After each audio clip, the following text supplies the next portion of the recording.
Sometimes, late at night, I feel as though this house knows more about me than I know about myself. 30 years. 30 goddamn years we've shared the same walls, the same floors, the same air. Every nail, every beam, every inch of it carries pieces of me. My laughter, my grief, my quiet joys, my unspoken sorrows. I built it with my own hands, and in return it absorbed all that I was, multiplied the happy moments, softened the hard ones, and stood steady through it all. My house, in Aurora, sits on a hill, the veranda stretching wide, overlooking the river as it winds lazily through town. 2 stories, 5 bedrooms, a grand living room, and a kitchen that Oilia had always dreamed about. I can see her in that kitchen still, moving between counters, humming to herself. When we first moved here, Octavia was 6 years old. She ran, from room to room, her laughter ricocheting off the empty walls. I would lift her onto my shoulders so she could reach the ceiling, and she would giggle like the world itself was made for her. "Daddy," she said one afternoon, spinning around in the living room, "when I grow up, I'm going to live here with my kids, and you and Mommy will live with us." We laughed until our sides ached. We were so happy then. I run my hand along the wooden railing of the staircase. Each step polished smooth by my hands, each corner familiar as the lines of my own body. I can point to any wall and tell you what lies behind it. A water pipe, an electrical wire, a floor beam. I remember every deviation from the original plans, every choice made for function or comfort. The living room windows face east, letting sunlight flood in each morning. Oilia loved to have breakfast there, letting the warm glow pour over her as she sipped her coffee. I rarely use that room now. After Oilia died, I moved into the small study next to the kitchen. My worn armchair sits there, a small table, a television, and stacks of blueprints. I spend hours poring over them, the old habits of an electrical engineer refusing to fade. Oilia left 5 years ago. Cancer is a relentless enemy. 3 long years of fighting, of hospital visits, of whispered prayers at night, and then she was gone. She died in our bedroom, looking out over the garden we planted together. Octavia held her mother's hand until the very end. We were still a family then. After the funeral, my daughter stayed for a week. We barely spoke, each of us wrapped in our private grief. Then she returned to her apartment in the center of Aurora. We agreed she would visit on weekends. For the first months, she kept her promise. She brought groceries, cooked meals for the week, and we would look at old family photographs, remembering Oilia together. Everything changed when Ambrose Pendergast entered her life. Tall, perfectly poised, with a smile that felt rehearsed and a suit that whispered ambition. A lawyer, according to Octavia, with excellent prospects. From the moment he first stepped into my house, I felt something off. Ambrose's eyes scanned. Every corner, every wall, every piece of furniture, not as a guest, but as if calculating the house's worth. "It's an excellent home, Mr. Bellingham," he said, shaking my hand firmly. Octavia added proudly, "He built it himself." "Yes," I said, pride tucked carefully into my voice. "Every nail, every board." "Impressive," Ambrose said. "Not many can do that anymore. Must take a lot of effort to maintain such a big house." I nodded. "I manage. My arms haven't fallen off yet." Yes, of course," he said quickly, brushing past the compliment like it was irrelevant. "This house, it seems made for a big family." And just like that, my Sundays with my daughter grew scarce. She called to apologize, to explain. I understood. A new love takes time. I didn't want to be a burden, so I let her go. A year later, they married. The wedding was modest but elegant. Ambrose's parents, Ebenezer and Prosperina Pendergast, introduced themselves with a politeness that smelled faintly of condescension. Ebenezer, a retired financial consultant, and Prosperina, once a gallery owner, wore wealth on their sleeves, even if it wasn't quite real. At the reception, I felt invisible. Photos focused on the newlyweds and their parents. I sat at the end of the table, far from the center, far from the joy of my daughter's new beginning. I made no scene. It was her day, after all. 6 months passed before they visited. This time, Ambrose's parents accompanied them. Octavia warned me the day before. "Daddy, we're coming over tomorrow for lunch. Ambrose's parents are coming. They're anxious to see your house. You don't mind?" "Of course not. I'd love to see you all," I said, though the phrasing gnawed at me. They wanted to know the house, not me. I cooked dinner, perfecting every dish. The table was set in the living room, a place I rarely used now. I even pulled out the best wine, wanting my daughter to feel proud of me. They arrived at 2 p.m., Ambrose in his brand-new BMW, Octavia beside him, Ebenezer and Prosperina in the back seat. I welcomed them at the door, hugged my daughter, shook Ambrose's hand, and nodded politely to his parents. Inside, conversation was polite but hollow. Ebenezer spoke of people I didn't know. Prosperina critiqued the interior, with a thin smile suggesting updates. Octavia seemed tense, avoiding my gaze. After lunch, I offered a tour of the house. To my dismay, they accepted enthusiastically. Every room was inspected, the empty bedrooms, the living room, the study. "This room would be perfect for a nursery," Prosperina said, peering into Octavia's former room. "So much light and space." "Yes," I said quietly. "It used to be Octavia's room." "Oh dear, that's not what I meant," she said, brushing off the misstep. "I was speaking of the future. Grandchildren." I smiled, though her tone left a bitter taste. The house had belonged to us for decades. Now it seemed already theirs, in spirit. Ebenezer studied my bookshelves. "Beautiful collection," he said, tracing the spines with his fingers. "But I'd move these. This room would make a great billiard room." I stayed silent. Why argue with men who would never step foot in my home again? Outside, they critiqued the garden Oilia and I had nurtured. "Too many colors," Prosperina said. "Apple trees should be ornamental plums. More spectacular." I looked at those apple trees planted 30 years ago, which had given fruit for pies and memories alike. "I like apple trees," I said. "They're part of the history of this house." "Sentimental but not practical," she said. Ebenezer considered the property lines. "You could expand here, pool, tennis court, value." I wondered, why? "Would I need a tennis court?" "Not for you," he said. "For grandchildren, for guests, to increase value." I clenched my jaw but held back. For Octavia's sake, I smiled. Maybe someday. Before leaving, I noticed Octavia and Ambrose whispering in the living room. When they saw me, the murmuring stopped. "Daddy, we have to go," she said. "Thanks for lunch." "You're leaving already?"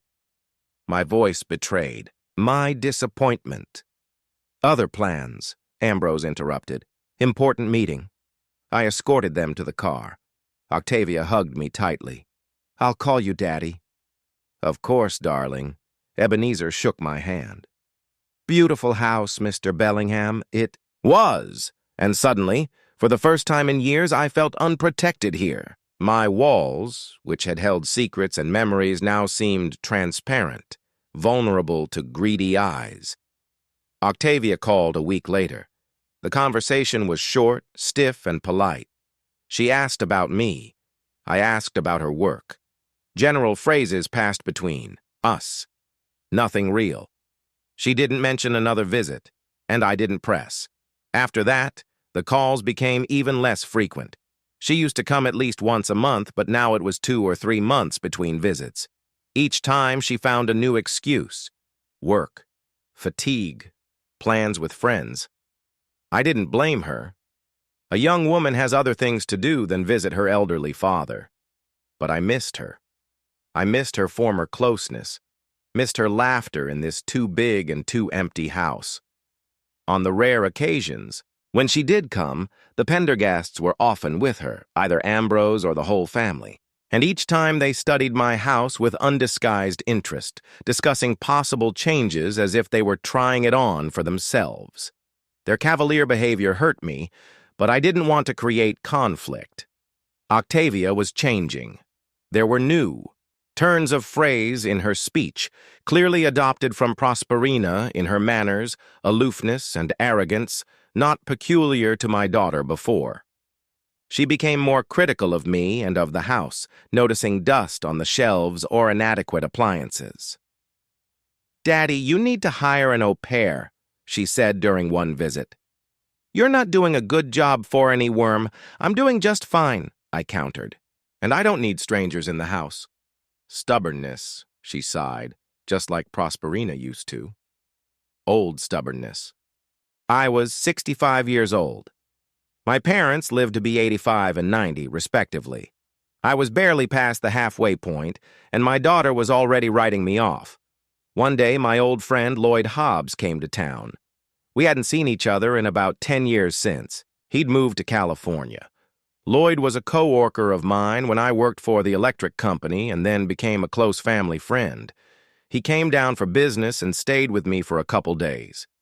In the evening, sitting on the veranda with glasses of whiskey, we reminisced about the past and discussed the present. I told him about the Pendergasts and their strange interest in my house. "They talk about it as if they already owned it," I complained, "and Octavia is succumbing to their influence." Lloyd frowned. "Maybe it's more than just interest," he said. "I've heard of the Pendergast from mutual acquaintances.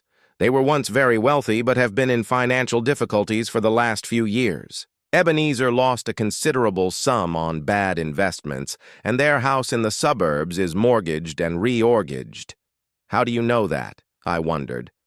"Aluino, the financial world is small," Lloyd shrugged, "and rumors travel fast. Be careful of them, Humphrey. They might see your house as a solution to their problems." I dismissed his words. Octavia would never allow herself to be manipulated by them. She had always been independent and sensible, but Lloyd's words struck a chord in my heart, making me take a closer look at the behavior of the Pendergasts and my daughter.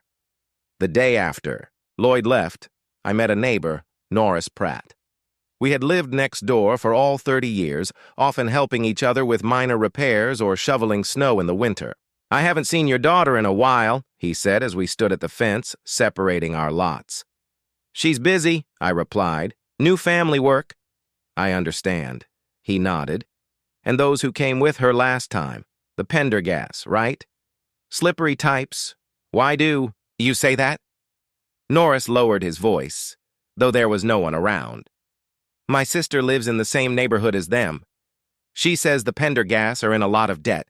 The bank sent 3 late notices on their mortgage, and their son, this Ambrose, he's changed his car twice in the last year, living beyond his means." I remembered Lloyd's words and felt uneasy. I didn't want to believe that my daughter in my house could be part of some Pendergast plan to solve their financial problems. "You know, it's just a rumor," I said. More to convince myself than Norris. "Maybe," he agreed. "But your daughter, she's changed since she got married. She's like them." I couldn't agree more. Octavia had indeed changed. She used to love this house, to think of it as her home. Now when she came to visit, she looked at it with a critical Pendergast eye, as an asset to be used, not as a family nest full of memories. That night, I couldn't sleep for a long time. I lay in the bedroom I'd once shared with Oilia and thought about the future. Maybe I'm overreacting. Maybe the Pendergasts are just taking a normal interest in the house where their son's wife grew up. Maybe I'm becoming an imaginative old man, seeing a threat where there isn't one. But something told me the Pendergasts were interested in my house for a reason. And unfortunately, Octavia, my only daughter, seems to be completely on their side. Autumn in Aurora has always been my favorite season. The leaves of the apple trees Oilia and I had planted would turn golden red, and the garden would become like the impressionist paintings she loved so much. On such days, I felt her absence especially keenly. I was sitting on the veer with a cup of coffee watching the wind play with the fallen leaves when I heard the sound of a car pull up. Octavia. I wasn't expecting her today. She usually gave me advanced notice of her visits. Did something happen? She got out of the car alone without Ambrose or his parents, which was already unusual for the last few months. Her hair, which had fallen loosely around her shoulders, was now arranged in an elaborate style that made her look like Prosperina. She wore a strict gray coat and high-heeled shoes, not the most comfortable shoes for walking in the garden. "Daddy," she kissed me on the cheek. "How are you?" "I'm fine, darling. An unexpected visit. Something wrong?" "No."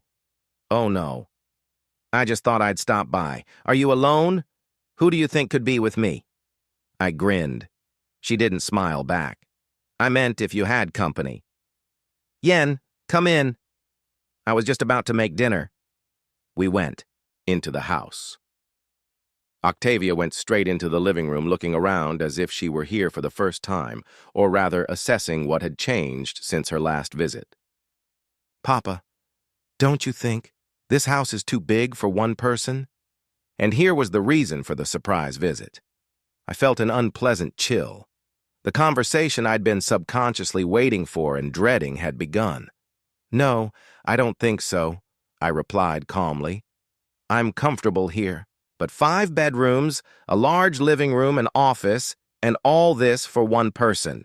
How much do you spend on heating in the winter?" "So, enough to stay warm," I said, not wanting to go into financial details.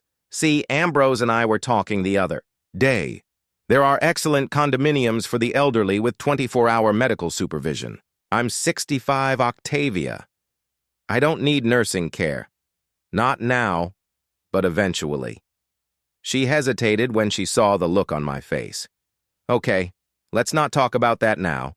I just wanted to say that you might be happier in a smaller place without those endless ladders, without having to tend the garden."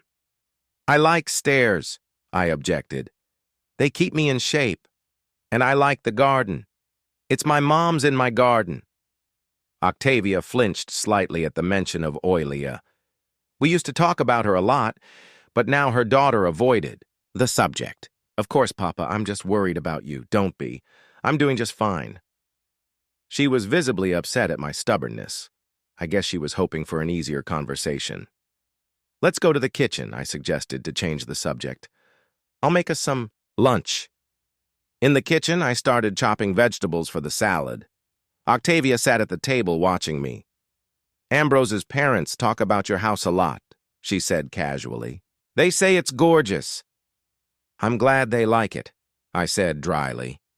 "Ebenezer says a house like this deserves to be filled with life, with children's laughter. He thinks a large family should live here." I put the knife down and turned to my daughter. "Octavia, where are you going with this?" She looked away. "It's nothing, just a conversation. If Ebenezer is so eager to fill the house with children's laughter, let him have more children or buy his own house." "Daddy!" she exclaimed, clearly shocked by my harshness. "How can you say that? They're practically your relatives." "No, Octavia, they are your husband's relatives, not mine. And my house is my house. I build it with my own hands for my family. I'm not going to move just because someone thinks I don't deserve to live in the house I built." Tears welled up in her eyes, but I couldn't tell if they were genuine or manipulative. Another trick learned from Prosperina Pendergast. "I just wanted what was best for you," she said in a shaky voice. "It's hard for you alone in such a big house. Ambrose and we need space. We're planning children and that's why I have to give up my house." Interrupted. "There are plenty of other houses, Octavia. Buy or build your own. We can't afford it right now," she admitted. "But in time, maybe you could move into an outhouse. We could build a little house for you in the far corner of the garden. Then you could stay close by and we could keep an eye on you." I felt anger building up inside. "I don't need looking after, Octavia, and I'm not going to become a squatter in my own home. If you and Ambrose want to have children, fine. But do it in your own house, not mine." She got up from the table. "I can see it's no use talking to you. You've always been stubborn. At least Mom could influence you. But I don't bring Mom into this, I said sharply. She would never approve of what you're doing now. It was a low blow, and I realized it as soon as the words were out of my mouth. Octavia turned pale. You don't know what she would approve of, she said quietly. You're locked in the past, Papa. In this big, empty house filled with ghosts. I rush better to live with ghosts than with people who only see you as a hindrance to their plans. She grabbed her purse and headed for the exit. I'm not listening to this. Call me when you're ready to have a normal conversation. Octavia left, slamming the door loudly. I stayed in the kitchen, looking at the uncut vegetables and feeling devastated. Our first real conflict in years. And over what? The house, the walls, and the roof. Was a material thing more important than our relationship? But it wasn't about material things. This house was part of me, part of Oilia and me. A legacy I wanted to leave to my daughter, not for her to pass it on to the Pentagast, but to keep the memory of us, of her roots. The next day, Ambrose called.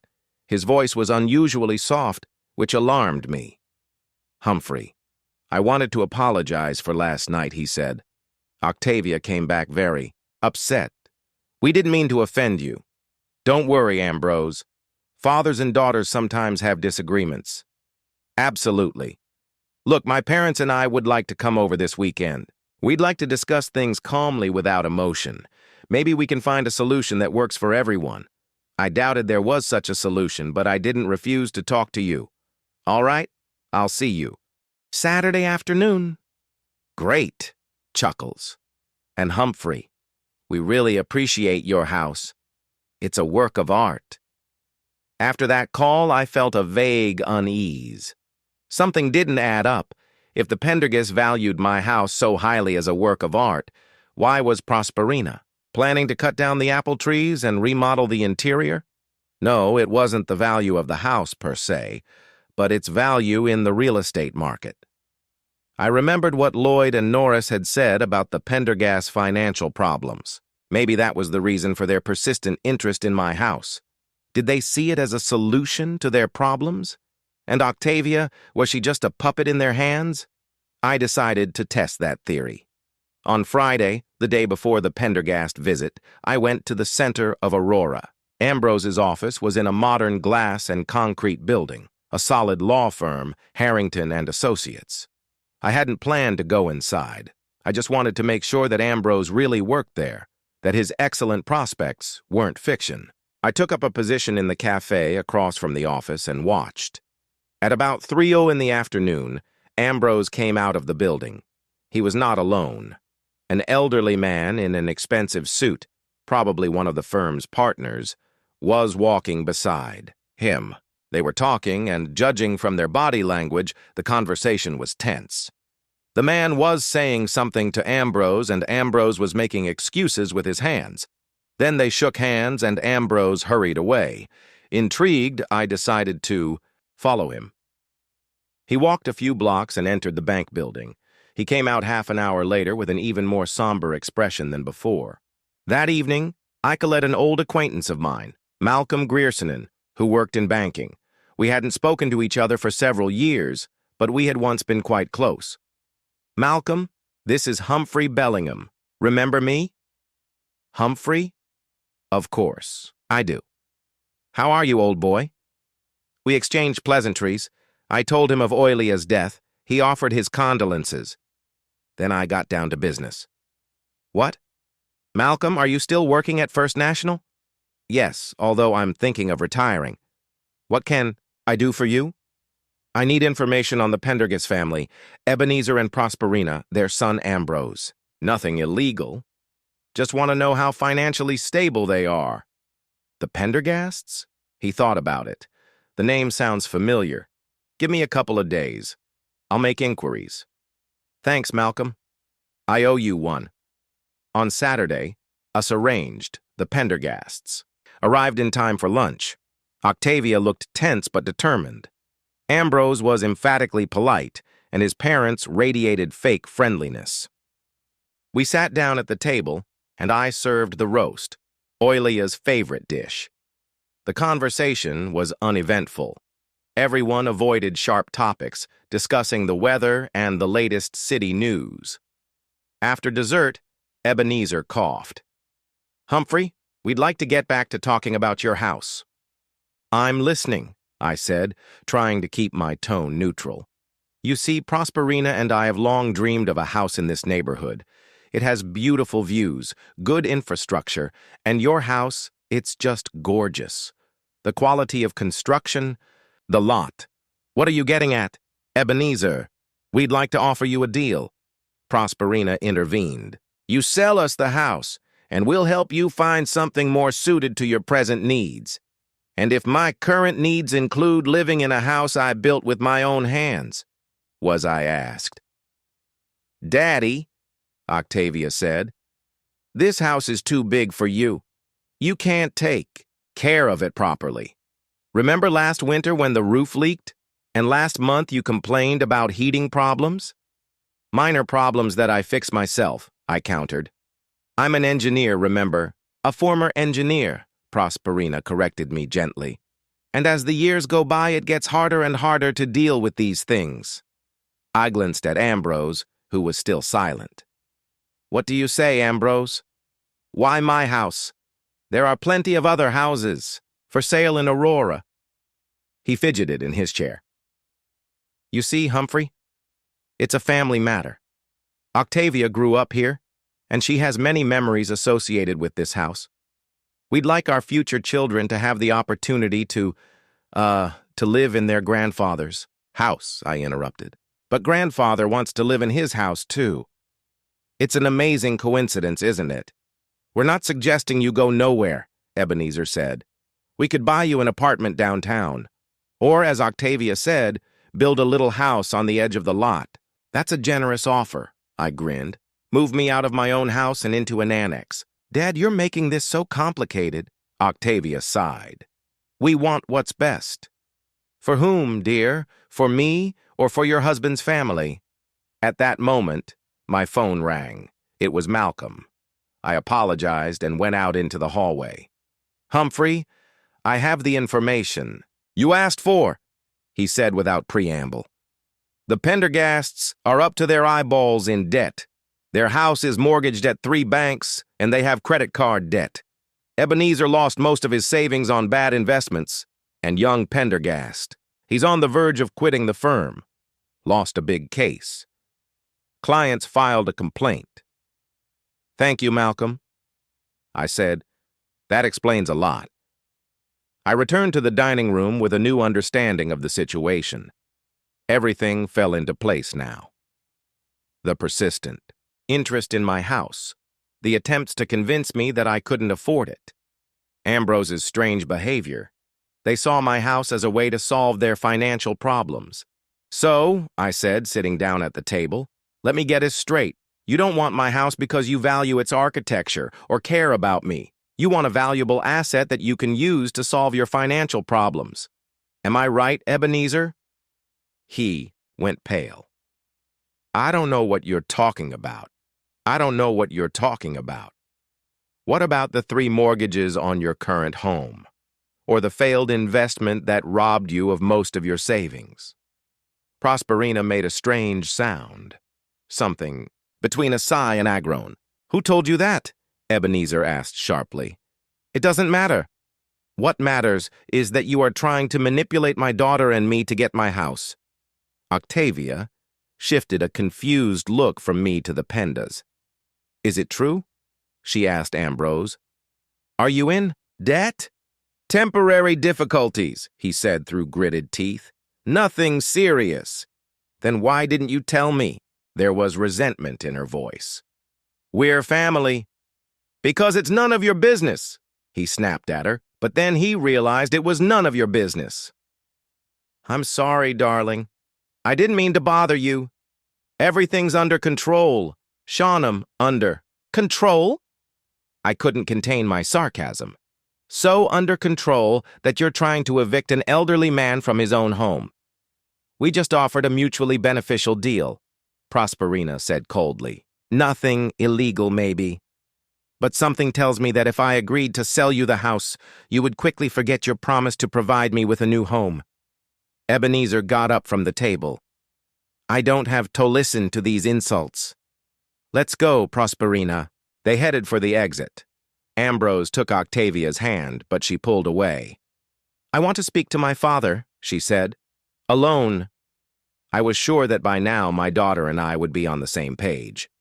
But the next day, to my surprise, she arrived with the Pendergast and Gavame news that left the ground beneath my feet. Papa, she said, looking me straight in the eye, you don't need such a big house, and my husband's parents need a bigger house. Move out. I couldn't believe my ears. What did you say? You heard me? Her voice sounded harsh, just like Prosperina's. The house is mine now. I've signed it over to myself. What? How is that possible? Ambrose pulled the papers out of his briefcase. Very simple, Humphrey. Remember that power of attorney you signed when you were sick 2 years ago? You gave Octavia power of attorney over your estate, and she exercised that right.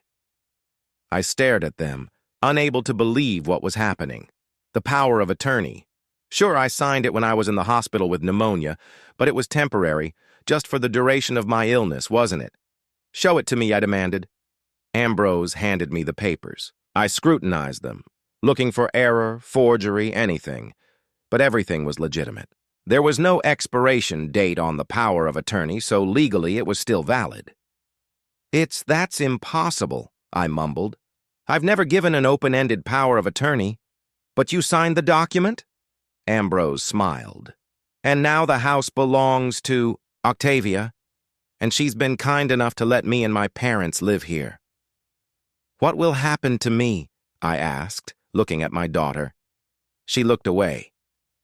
We found you an apartment in the center of the city. It's small, but it's comfortable. You need to move in by next Saturday. A week from next Saturday, you're giving me a week to leave the house I built with my own hands. The house where your mother and I were happy? The house where you grew up? Don't be dramatic, Daddy. She sighed. It's just a building. You can be happy somewhere else. I stared at her, trying to see my daughter in this cold, calculating woman. The little girl I'd once held in my arms, taught to ride her bike, read bedtime. Stories, too. What have they done to you, Octavia? I asked quietly. Nothing. She cut me off. I just grew up and started making rational decisions unlike you. I realized it was useless to argue. They had already made up their minds for me, and they had legal grounds. I could try to challenge the power of attorney in court, but that would take months, maybe years, and there's no guarantee I'd win. Okay, I said finally. Give me a week. I'll move out. They exchanged surprised glances, apparently expecting more serious resistance. That's good, Ebenezer said, rubbing his hands together. I knew you were a reasonable man. Humphrey. Just give me the keys to this apartment and the address, I said tiredly, and leave me alone. I need to pack my things. They left, leaving me alone in a house that no longer belonged to me. I sat in my chair, looking out the window, at the garden, and felt a cold rage growing inside. Not so much grief as cold fury. They thought they'd won, that I had surrendered, but they didn't really know me. They didn't know what I was capable of. I went down to the basement where I kept my tools and blueprints. I knew this house better than anyone else. Every wire, every pipe, every vent. I wasn't just a builder. I was an electrical engineer, an expert in smart home systems, and I could use that knowledge. The Pendergasts wanted my house. Well, let them have it, but I'm going to make them regret their decision. I would turn their dream into a nightmare. I pulled out old wiring diagrams and started, making notes. Ideas were already forming in my head. Little modifications, unnoticeable to the layman, but capable of making life in the house a living hell. I worked all night planning my surprise for the new tenants. The apartment they chose for me turned out to be even worse than I expected. A cramped one-bedroom in an old house on the outskirts of Aurora, overlooking an abandoned parking lot and peeling walls. After the spacious house I'd built with my own hands, the place felt like a prison cell. I'd moved the bare minimum clothes, a few books, pictures of Oilia and young Octavia. I left the rest in the house, including furniture and appliances. Let the Pendergasts think I had resigned myself to defeat. That would make my surprise even more unexpected. The last night before I left, I finalized all the arrangements. I reprogrammed the smart home system, installed additional devices in hidden places, and created redundant remote access channels. Everything looked fine on superficial inspection, but behind the facade was a complex network of modifications. In Ailey, the morning, the Pendergasts arrived in 2 trucks. I met them on the porch with Asmal's suitcase in hand. "Afwan, is everything ready?" Ambrose asked, not hiding his impatience. "Yes," I answered briefly. "Take the house. I hope you will be happy in it." Octavia looked guilty but determined. She hesitated to meet my gaze. "Dad, we left you the keys to the new apartment on the kitchen table, along with the address and all the papers. Thank you for your concern," I said with barely concealed sarcasm. Ebenezer and Prosperina had already entered the house and were eagerly inspecting their new possession. I heard Prosperina exclaim with delight when she discovered the marble countertops in the kitchen that I had installed 15 years ago. "Shri. Well, I'll leave you to it," I said, turning to Octavia and Ambrose. "Enjoy your new home, Papa." Octavia took a step toward me. "I hope you realize that we are doing this for your own good." "Of course, darling," I replied with a fake smile. "I understand." I turned around and walked to my old car. Without looking back, I got behind the wheel and drove away from the house that no longer belonged to me. In the rearview mirror, I saw the movers begin to remove the Pendergast furniture from the trucks.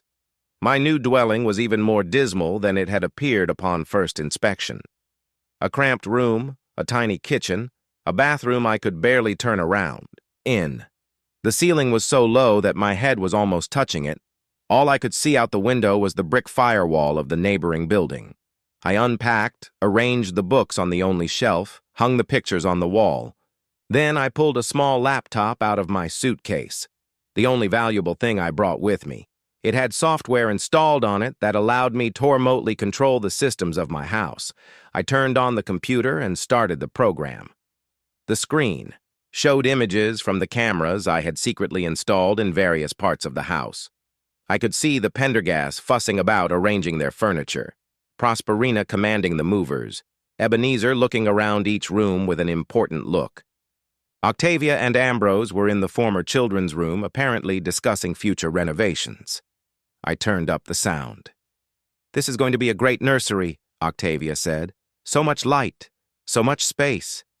"Yes, darling," Ambrose replied. "It just needs a complete redecoration." "Did your father choose this wallpaper?" "Yes, when I was a little girl. Horrible taste. We'll change everything." I turned the sound off. Hearing them discuss the destruction of something I'd created with so much love was unbearable. For the first 2 days, I just watched them learning their routines, their habits, their roots around the house. Ebenezer and Prosperina took over the master bedroom. Oilia and I's former room.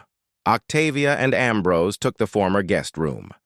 They immediately began rearranging the furniture and decor as if they were trying to erase all traces of our presence. On the 3rd day, I decided it was time to get started. The first thing I did was activate a small modification to the heating system. Nothing dramatic, just random temperature fluctuations of 2 or 3 degrees in different rooms. Enough to cause discomfort, but not enough to immediately suspect a malfunction. In the evening, I watched Prosperina complain to Ebenezer that the bedroom was too cold, while he claimed that, on the contrary, it was hot. They checked the thermostat, but it was showing a normal temperature. Eventually, they wrote it off to a difference in perception and went to bed. The next day, I added another element. Quiet, barely audible sounds in the walls, scraping, creaking, as if someone was moving in the space between the slabs. The sounds were random and infrequent enough that it was impossible to predict when they would reappear.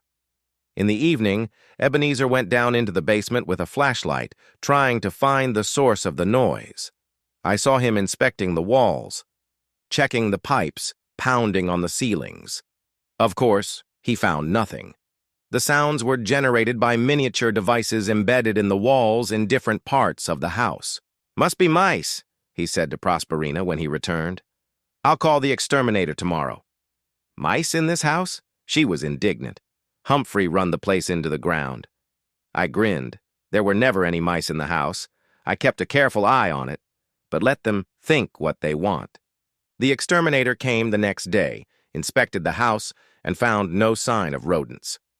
Ebenezer was annoyed and accused him of incompetence. He paid for the call and sent him away. And in the evening, the sounds resumed. Only now they were louder and more distinct. I could see Prosperina flinch at every creak, Ebenezer looking around nervously, trying to determine the source. "Maybe it's just an old house," Octavia said. "It's been standing for 30 years. It's natural for structures to creak." "It's not a normal creak," Prosperina objected. "It sounds like someone walking between the walls." "Nonsense," Ambrose said. "No one can walk between walls. It's just your imagination."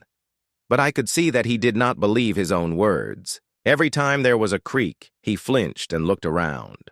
On the 5th day, I added electrical problems. Nothing dangerous, just flickering lights in different rooms, random TV shutdowns, strange interference on computer screens. It all looked like normal malfunctions in the old wiring, but it happened often enough to be annoying. Ebenezer called an electrician who spent the day checking the wiring, outlets, and switches. He found no problems and said the system was in excellent condition. Maybe it's a problem with the city grid. He suggested power surges can cause that. Ebenezer paid him double his normal rate, but he wasn't satisfied. I saw him arguing with Prosperina, accusing her of insisting on buying that damn house. "We could have bought a new house without all this trouble," he shouted. "With what money, Ebenezer?" She parried. We barely had enough to move. Their financial problems were even more serious than I had realized. That explained why they were so desperate. To get my house for free using Octavia's power of attorney. On the 6th day, I decided to add plumbing problems. Sometimes the water in the shower would suddenly turn ice cold. Other times, it would get too hot. The faucets would start to leak, and then just as suddenly stop. Rust appeared in the sinks even though the pipes had been replaced only 5 years ago. Prosperina was furious. She called a plumber who, like the electrician before him, found no problems with the system.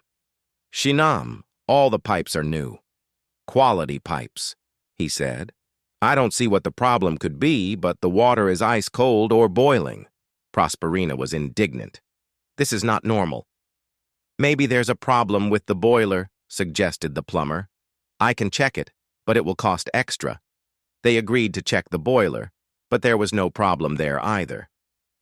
Ebenezer refused to pay, accusing the plumber of incompetence, and a row broke out between them, which ended only when Ambrose intervened and paid the full amount. I watched the whole thing with grim satisfaction. The house they were so eager to get was turning into a nightmare for them, but I was just getting started. On the 7th day, I activated the home alert system, the same one I'd installed for Oilia when she was sick. Speakers were built into the walls throughout the house, and messages could be transmitted through them from any room to any other.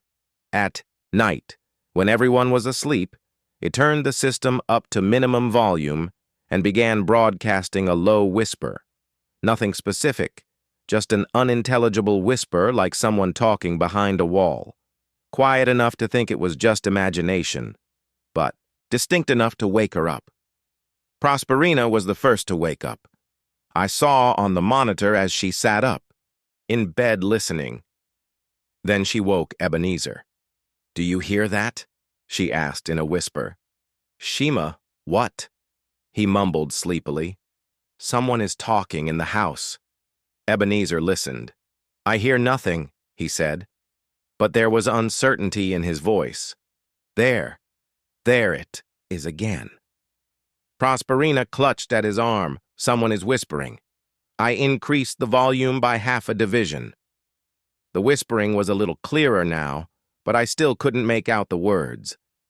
Ebenezer got out of bed and turned on the light. I'll check the house, he said, but it was obvious he was scared. He picked up the golf club that was by the bed and walked out of the bedroom. I followed him through the camera set up in the hallway on the stairs in the living room. He went around, the entire first floor, looking in every room, checking windows and doors. Everything was locked, no sign of entry. As he walked back up the stairs, I turned on the whispering in the living room, just behind his back. He turned around sharply, but of course he saw no one, his face contorted with fear, and he hurried back into the bedroom. There is no one there, he said to Prosperina. All the doors and windows are locked. But I heard a whisper, she insisted. Someone was in the house. You must have been dreaming, he said. But it was evident that he did not believe it himself. The next morning, they looked haggarded with circles under their eyes. At breakfast, Prosperina told Octavia and Ambrose about the night sounds. There was someone in the house, she asserted. I heard whispering. Mother, that's impossible, said Octavia. All the doors were locked. The alarm was on. Then what was it? Prosperina asked demandingly. I'm not crazy.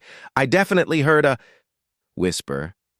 Maybe it was just the wind in the ventilation, suggested Ambrose, or the water pipes. There are strange noises in old houses.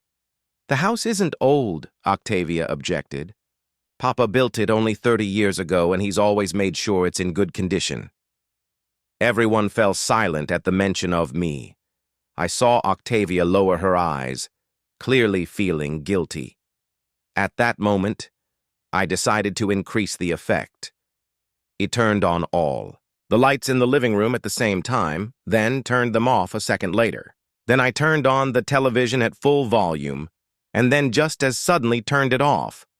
All four office froze, looking at each other with consternation. What was that? Prosperina whispered. There must be a problem with the electricity, said Ambrose, but his voice trembled. I'll call the electrician again. We've already called the electrician, Ebenezer reminded him. He found nothing. Then we'll call another, more competent one. They continued to argue, and I watched them with grim satisfaction. My plan was working even better than I had expected. They were already beginning to question their decision to take the house. Over the next few days, I continued my manipulations. The strange noises in the walls, the whispering at night, the flickering lights, the water problems, all of it gradually drove the Pendergast crazy. They called specialist after specialist, but no one could find the cause of the problems. Octavia held out the longest. She tried to rationalize everything that was happening, writing off the oddities as imagination, weather conditions, random coincidences. But even her confidence began to fade when the drawers of the dresser in her former nursery, which they planned to turn into an office for Ambrose, began to open and close on their own. I saw her standing in the middle of the room, watching the phenomenon with an expression of absolute horror on her face.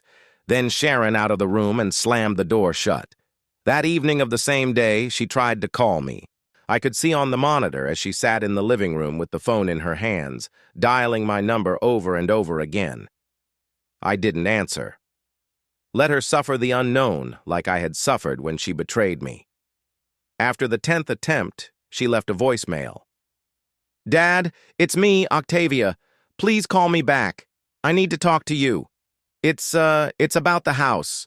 There's something strange going on, and I thought you might know what it is. Please call me. I deleted the message before I heard the rest of it. It's too late, Octavia. It's too late for remorse. On the 10th day, the Pendergasts were on the verge of a nervous breakdown. Prosperina refused to stay alone in the house. Ebenezer began to drink. Ambrose snapped at Octavia for the slightest reason. They hardly slept at all, constantly quarreling and blaming each other for their decision to move into that damned house. "It was all your idea," shouted Ebenezer at Prosperina. "You insisted that we take the house away from the old man. Don't you dare put the blame on me," she snapped back. "You were all for it, and so was Ambrose. I just wanted us to have a stable place to live," Ambrose defended himself. "How could I have known that the house wasn't normal?" "The house isn't abnormal," Octavia said quietly. "The house is fine. It's us. We did the wrong thing." Everyone fell silent, looking at her. "What do you mean?" Ambrose asked. "We took the house away from my father, the house he built with his own hands, the one he loved. It had all his memories of my mom, of me, and we threw it away like a piece of junk." "Don't be dramatic," Prosperina grumbled. "We found him an apartment, paid for the move. Everything is civilized." "Civilized?" Octavia laughed bitterly. "We used a legal loophole to take the house away from him. That's not civilized. It's despicable. You agreed to it," Ambrose reminded her. "Don't play the innocent victim. I know, she said quietly. "And I'm as guilty as you are. Maybe more. He's my father, and I betrayed him." Tears came to her eyes and she ran out of the room. I watched her go up to her bedroom, shut the door, and burst into tears as she sat on the bed. Something shook inside me at the sight of her tears. Despite everything she had done, she was still my daughter. The only thing I had left of Oilia, but it was too late to stop now. My plan was in full swing, and the final chord was going to strike. In a couple days, when the Pendergasts planned a reception for their friends, the first official event in their new home, I watched them get ready, trying to pretend everything was in order. Prosperina had ordered the catering, Ebenezer had purchased expensive wines, and Ambrose was compiling the guest list. Only Octavia was not involved in the preparations. She spent most of her time in her room avoiding the rest of the family, and all the while she kept calling me time after time, leaving voice messages that grew more and more desperate. "Daddy, please pick up. I need to talk to you. Yeah, I made a terrible mistake. I'm so sorry. Please call me back." But I didn't. I continued to watch them through the cameras, controlling the house's systems, preparing for the final act of my revenge. On the eve of the reception, Octavia made one last attempt to contact me. She didn't just call, she drove Tommy apartment. I saw through the window her standing at the door, ringing, knocking. I didn't answer it. An hour later, she left, leaving a note. She slipped under the door. "Daddy, I know you're home. I can see the lights. Please talk to me. I've made a terrible mistake. I want to make it right, but I need your help. There's something strange going on in the house, something scary. Please call me, Octavia." I folded the note and tucked it away in my desk drawer. "It's too late, Octavia. It's too late." The day of the reception had arrived. I watched through the cameras as the Pendergasts bustled about, preparing for their guests. Prosperina was nervously, double-checking the table settings. Ebenezer was wiping glasses. Ambrose was rehearsing his welcome speech in front of the mirror. Only Octavia stood aside, pale and silent like a ghost in her own former home. For the past 2 weeks, I'd been methodically driving them to the brink of a nervous breakdown. Unexplained. Noises in the walls, power outages, plumbing problems, strange whispers at night. All of it had gradually eroded their confidence and composure, but they stubbornly refused to admit defeat. This reception was to be their triumph, proof that they had succeeded, a small and pathetic victory that I was going to turn into a total humiliation. An hour before the reception began, Prosperina gathered everyone in the living room for final instructions. "Tonight is a very important evening," she said, nervously adjusting her pearl necklace. "Among the guests would be some of the most influential people in Aurora, City Councilman Barrymore and his wife, Bank Director McLeese, the Huntingtons. We have to make an impeccable impression. And if things start getting weirdness again, Octavia asked quietly. "There won't be any weirdness?" Prosperina cut her off. "We have checked all the systems, called the best specialists. The house is in perfect order. But yesterday was just an accident." Ambrose interrupted her. "A power surge. It'll be perfect today. Yesterday I gave them a dress rehearsal. In the middle of dinner, the lights went out, and when they came back on a minute later, the water was rust-colored. The Pendergast were in a panic, but by some miracle, managed to fix everything by morning by calling the emergency services and paying triple the price for emergency repairs. What they didn't know was that I had created all these problems artificially by controlling the house's systems via remote access. And that tonight would be the culmination of my plan. The first guest began arriving around 7 in the evening. The Pendergast family greeted them at the entrance with strange smiles. Prosperina was resplendent in her evening gown. Ebenezer shaking hands, Ambrose showering them with compliments. Only Octavia stood a little apart with a forced smile on her face. "What a lovely house," admired the old lady in the purple dress as she looked around the spacious living room. "Thank you, Mrs. Huntington," replied Prosperina with false modesty. "We have long dreamed of such a family nest." "Did you build it yourself?" asked a man in an expensive suit who was introduced as a member of the city council. "Oh no," Ebenezer smiled. "We bought it recently, but we felt right away that it was exactly what we'd been looking for all our lives." I grinned bitterly as I watched the spectacle through the monitor. They talked about my house as if it had always belonged to them. Not a word about how they'd swindled it away from an elderly man. Not a hint of remorse. Soon the living room was filled with people, elegant ladies, respectable gentlemen, all those whom the Pendergast considered Aurora's high society. They wandered through the rooms admiring the decor, complimenting their hosts. Waiters served champagne and hors d'oeuvres. Quiet. Music played. A perfect reception. It was time to get started. First, he turned down the brightness of the lights a bit. Not so much that it was obvious, but enough to create a slight discomfort. Then, I lowered the temperature in the living room slightly, gradually, degree by degree. People began to faint, but wrote it off to the air conditioning. Prosperina was the first to notice the change. I saw her glance nervously at the thermostat, then whisper something in Ebenezer's ear. He shrugs, pretending everything's fine, but there's a look of concern in his eyes. It's time for the next step. I activated the smart home system and began selectively turning off the lights in different parts of the living room. First, the chandelier. Over the dining table went out, then the floor lamp in the corner, then the wall sconce. Each time the light came back on after a few seconds, but in a different place. The guests began to look around.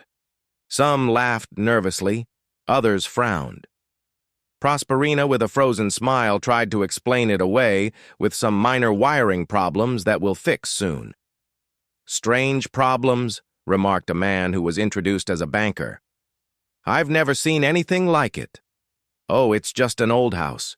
Prosperina waved it off, though her smile became even more strained. "These things happen." "But you said the house isn't old," the woman beside him reminded him. "I believe it's only 30 years old." "Exactly," Ambrose interjected, trying to salvage the situation. "But the wiring, we're planning a complete renovation in the near future." I smiled.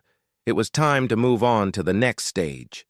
Suddenly, a strange grinding sound came from all the speakers on the home alert system, then a crackling sound, and then a low, barely audible whisper, the same one that terrorized the Pendergast at night, only now it was louder and more distinct.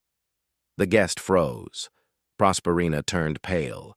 Ebenezer looked around nervously, as if searching for the source of the sound. "What is that?" an elderly lady in purple asked, looking around anxiously. "It's probably radio interference," Ambrose said with a strange smile. "We have a home alarm system, and sometimes it picks up interference." At that moment, I turned up the volume, and the whisper became a distinct voice. My voice. "Welcome to my home," I said slowly and clearly. The guests looked at each other in confusion. Prosperina froze with her glass in her hand. Ebenezer turned red. "What kind of joke is this?" he asked loudly, addressing the ceiling. "Turn that off right now." "This isn't a joke, Ebenezer," I replied over the speakers. "This is my house. The house you stole from me." There was dead silence. All eyes turned to the Pendergast. "What's he talking about?" the councilman asked, frowning. "Nothing," Prosperina replied. Quickly. Some kind of technical glitch. "Ambrose, shut that system down." Ambrose rushed to the control panel in the corridor, but I locked it remotely. He pressed the buttons helplessly, but nothing happened. "Don't bother, Ambrose," I said over the speakers. "I control all the systems in this house. My house." "Who's talking?" the banker asked demandingly. "My name is Humphrey Bellingham," I replied. "I built this house 30 years ago with my own hands. For my family, for my wife, Oilia, who died 5 years ago, for my daughter, Octavia, who grew up here." All eyes turned to Octavia, who stood with her hands to her mouth and a look of horror on her face. "A month ago, my daughter and her husband, Ambrose Pendergast, along with his parents, Ebenezer and Prosperina, swindled me out of this house. They used the power of attorney I signed when I was sick and signed the house over to Octavia. And then they evicted me to a tiny apartment on the outskirts of town." "That's not true," Ebenezer shouted. "He agreed to sell us the house himself." "Did he, Ebenezer?" I grinned. "Then perhaps you can explain to the guests why I didn't get a dime for the house, and why you threatened to call the police if I didn't leave within a week." The guests began to whisper. One of them headed for the exit. "Wait!" Prosperina exclaimed. "This is some kind of misunderstanding. We can explain everything." "Of course you can," I said, "but perhaps this will explain it better." And I turned on the tape of the conversation that had taken place between Ambrose and his parents the day before they had come to me with the ultimatum. A conversation I had recorded through a hidden microphone installed in the house during one of their visits. "The old man will never voluntarily give up the house," Ambrose said on the recording. "He's too stubborn." "Then use a power of attorney," Ebenezer replied. "Octavia said he signed it 2 years ago when he was sick. It's still valid. And if he resists, what can he do? The house will legally belong to Octavia. If he refuses to move out, we'll call the police. What about Octavia? She might resist." "Don't worry," Prosperina intervened. "I know how to control your wife. A little pressure, a little manipulation, and she'll do whatever we need her to do. She's always been weak-willed like her mother. The main thing is to get her to sign the papers," Ebenezer continued. "Then we can sell the house and pay off the debts or mortgage it. Either way, it's worth at least $1 million. What will happen to the old man?" Ambrose asked. "What does it matter?" Prosperina waved him off. "We'll find him some cheap apartment or let him look for it himself. Not our problem." There was a heavy silence in the room when the tape ended. The guest looked at the Pendergast with undisguised disgust. Prosperina was whiter than chalk. Ebenezer clenched his fists as if ready to strike someone. Ambrose looked like he was about to faint. "And Octavia?" Octavia stood in the middle of the living room, tears streaming down her face, and she made no effort to hide them. "Daddy," she whispered, looking into one of the hidden cameras as if she knew I was watching. "I'm so sorry, I didn't know. I didn't realize. This is outrageous." The first person to break the silence was the councilman.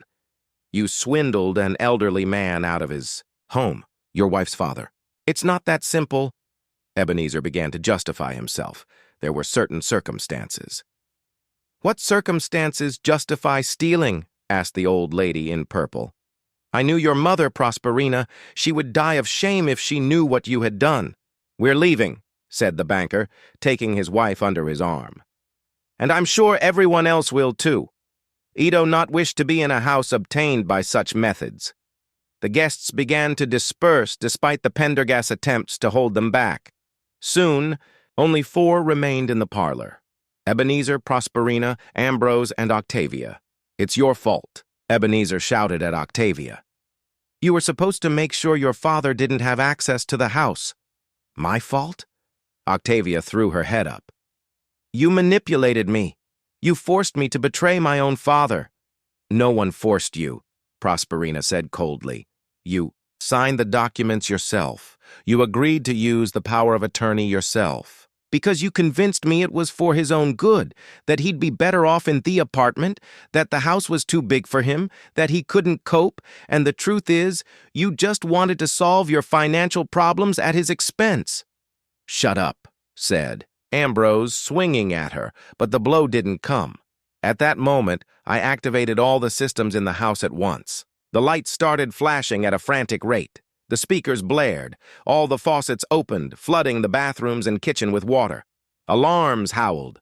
Doors began to open and close on their own. The Pendergasts froze in horror, looking at the chaos around them. "What's going on?" Prosperina screamed, covering her ears with her hands.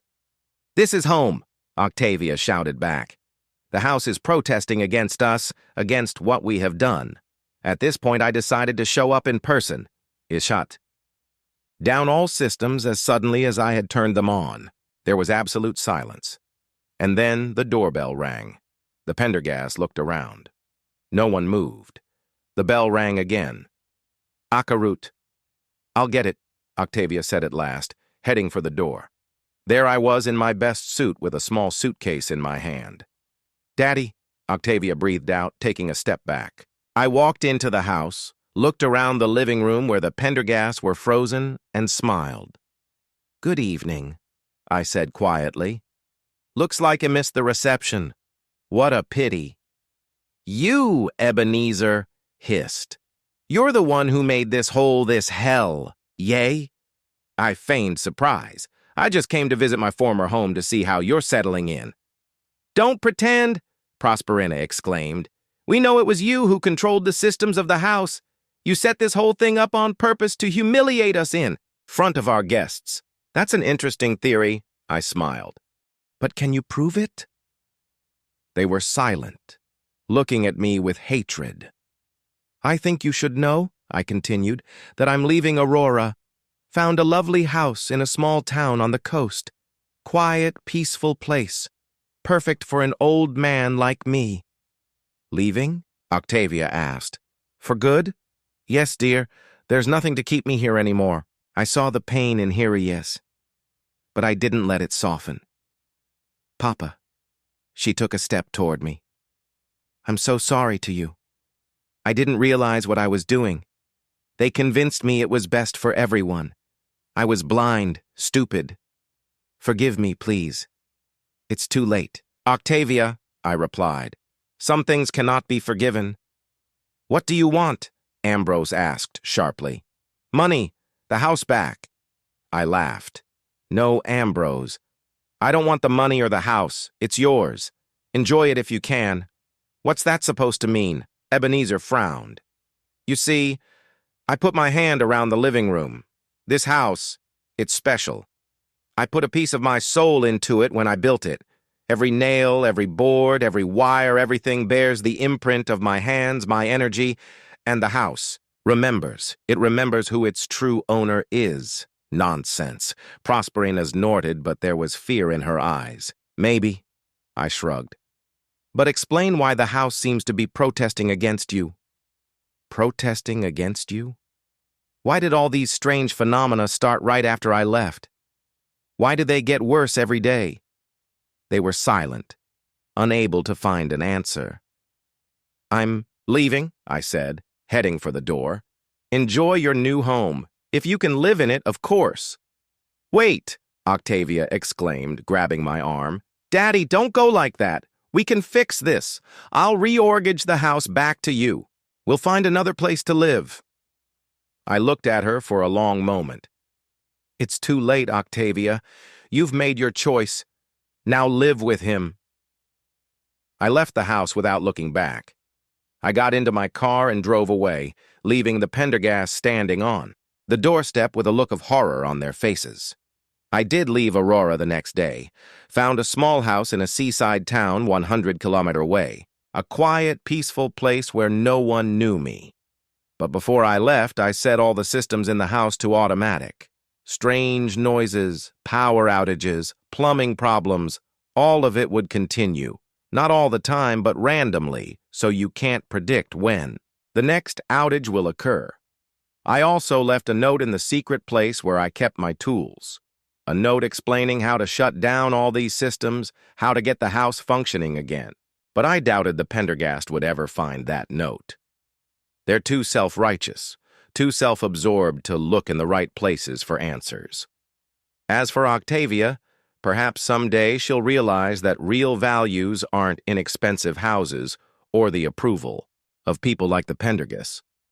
Perhaps she will find the strength to break away from them and start a new life. Perhaps one day she'll even find me. But I will not wait for that.